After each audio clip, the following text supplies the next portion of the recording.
이거 너무 훌륭한데요? 따끈하게 밥 한 그릇은 뚝딱이에요. 먼저 넉넉하게 물 2.5리터 정도 냄비에 부어주세요. 그리고 육수 팩 3개를 넣고 먼저 끓여주세요. 코인 육수를 사용하셔도 되고 용량에 맞게 육수를 만들어 주시면 돼요. 그리고 양념으로 쓸 대파를 먼저 썰어주세요. 맛과 향뿐만 아니라 혈관 건강에도 좋으니 2대 정도 넉넉하게 썰어서 준비해 주시면 돼요. 그리고 나중에 먹을 청양고추도 잘게 썰어서 준비해 주세요. 저는 식감에 거슬려서 씨는 빼고 준비했어요. 청양고추의 캡사이신이 나쁜 콜레스테롤을 낮추고 좋은 콜레스테롤을 높이는 효과가 있지만 너무 많이 먹으면 위에 좋지 않으니 적당히 드시는 걸 추천드릴게요. 그리고 고명으로 쓸 홍고추도 씨를 제거하고 잘게 썰어서 준비해 주세요. 저는 음식이 보기 좋으면 먹을 때도 좀 더 맛있게 느껴지더라고요. 그리고 콜레스테롤 관리뿐만 아니라 혈당 관리, 혈압 관리에도 좋은 시래기를 삶아서 준비해 주시면 되는데 저는 그냥 삶아서 냉동된 제품을 사용했어요. 자주 먹다 보니 냉동실에 넣어놓고 때마다 꺼내서 먹는 게 편하더라고요. 시래기는 적당한 크기로 썰어서 준비해 주세요.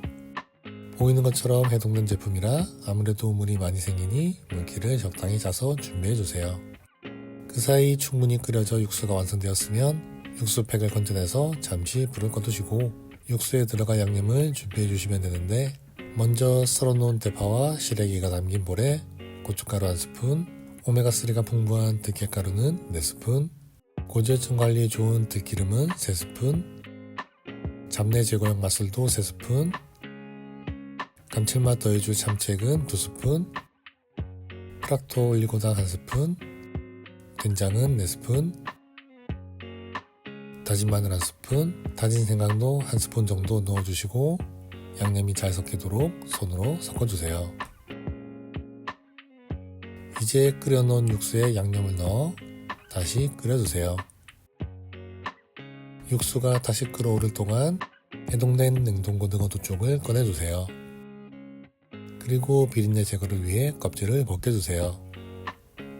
꼬리 쪽 부분을 잡고 뜯어내면 어렵지 않게 벗게 될 수 있어요. 고등어 살까지 같이 뜯어질 수 있으니 조심해서 벗겨주세요. 껍질을 다 벗겨냈으면 가시를 제거해주시면 돼요. 뱃살 부분의 큰 가시들을 먼저 제거해주세요. 가운데 라인에 작은 뼈들이 있지만 저는 그 부분까지는 빼지 않았어요. 가시가 걱정되시는 분들은 순살 고등어 사용을 추천드려요. 대충 큰 뼈들이 다 제거가 됐으면 고등어를 잘라줄 거예요. 먼저 적당히 잘라준 다음 너무 작지 않게 대충 다져주세요. 핸드블렌더나 믹서기로 잘게 다져주셔도 되지만 그럼 국물이 걸쭉해지니 취향껏 잘라서 준비해주세요. 다 자른 고등어는 볼에 넣고 맛술 1스푼과 후추를 조금 넣어 잘 섞어서 준비해주세요. 그리고 육수가 팔팔 끓어오르면 다져놓은 고등어를 넣고 푹 익혀주면 완성이에요. 이제 잘 익은 파김치, 석박지와 같이 먹어볼게요. 먼저 국물부터 한번 먹어볼게요. 고등어의 기름진 맛이 여러 양념들과 잘 어울리네요. 본격적으로 먹기 전에 썰어놓은 청양고추를 좀 넣고 산초가루도 좀 넣어서 먹어볼게요. 역시 산초가루가 들어가니 완벽해지네요. 본격적으로 밥도 말아서 먹어볼게요.